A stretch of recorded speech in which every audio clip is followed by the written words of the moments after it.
Good afternoon. The fight to save UNM sports teams is not over. Now, state lawmakers are stepping in to see how they can help undo the cuts to men's soccer, beach volleyball, and skiing. News 13's Rebecca Atkins is live at UNM with what they're planning. Rebecca. Well, Kim, the legislators that spoke out today say they're disappointed in UNM's decision, and they say the school never even asked them for more money for the athletics department. I think the regents felt like they had no choice. Well, now we're giving them a choice, and we are asking the UNM regents to reconsider its decision and reinstate these programs. After what many are calling a hasty vote by the UNM Board of Regents to cut 4 teams from athletics, state representatives are now stepping in. I want to see what criteria was used to determine those sports that were selected to be cut.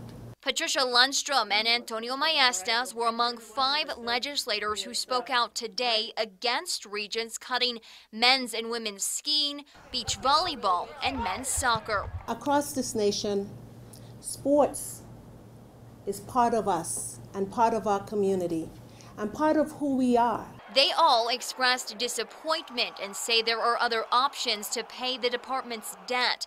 They mentioned the legislature's $6.9 million general fund as a possible source of help. You know, we do hold the purse strings at the end of the day.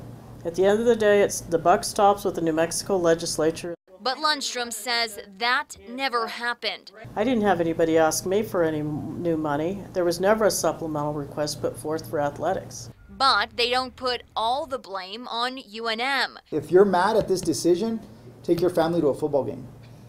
Buy a handful of soccer tickets for you and your friends. Men's soccer coach Jeremy Fishbein was there and is grateful the state reps want to work with UNM to find a solution. I think it's become apparent to everyone that this had to happen. And these reps are confident they will find a better answer.